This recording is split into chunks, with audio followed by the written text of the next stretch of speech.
La commune met à disposition des gobelets réutilisables.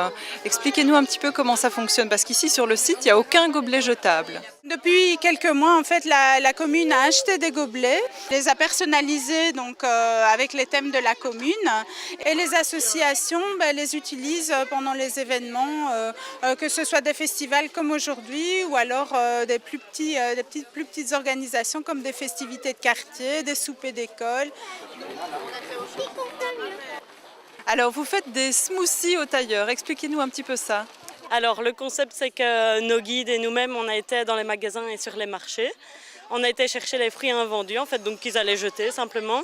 Ils nous les ont donnés et nous on les récupère. Et avec ça on fait du jus de fruits qu'on dilue au jus de pomme pour une question de densité du jus. Donc voilà, c'est notre bonne action ici au tailleur. Vous avez une idée des kilos pour lesquels vous avez évité la poubelle? Alors ici vous voyez on a des caisses entières de pommes, de poires surtout, d'oranges, on a même des fraises, on a reçu des bananes. Ça se compte en dizaines de kilos, voire sans doute des centaines en un week-end. Je vous ramène vos gobelets sales. Ça c'est oui. Vous fonctionnez uniquement avec des gobelets réutilisables? Oui, C'est plus compliqué à gérer ou c'est pareil? pas compliqué du tout à gérer et c'est propre. Chaque fois que les gens nous rendent un gobelet, soit qu'ils reprennent un gobelet propre et il n'y a pas de déchets. Donc on récupère tout et l'année prochaine on aura les mêmes gobelets pour le festival. Qu'est-ce que vous en pensez d'un stand comme ça sur le zéro déchet dans le festival? Je trouve ça génial. Je trouve ça génial parce que ça rentre vraiment dans l'esprit du festival justement.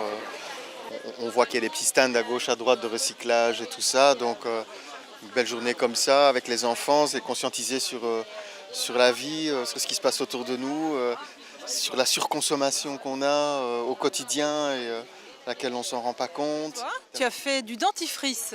Oui, C'était difficile? non, Ça a pris longtemps? pas du tout. Et tu l'as goûté, il était bon? Je ne l'ai pas encore goûté. Tu vas l'essayer à la maison? Oui, Au niveau des décors, vous avez fait une attention particulière par rapport à ça?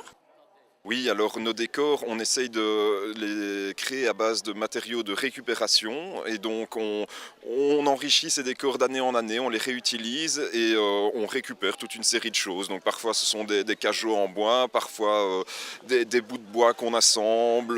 Donc voilà, toute une série de décors qu'on enrichit d'année en année et qui nous permettent aussi de ne pas produire de déchets dans les décors du festival. Pour l'année prochaine, vous deviez encore améliorer une chose ou l'autre. Ce serait quoi prioritairement?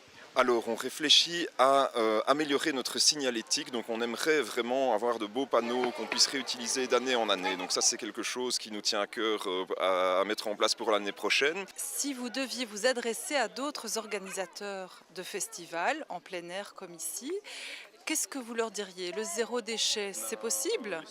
Alors, je leur dirais tout à fait, c'est possible et allez-y parce que c'est gagnant-gagnant. Vous y gagnez pour vous en tant qu'organisateur parce que c'est plus simple, moins de déchets à ramasser sur le site, c'est du temps gagné, c'est un geste pour l'environnement et puis c'est voilà, c'est un plaisir parce qu'une bonne bière dans un gobelet de bonne qualité, ça se goûte aussi.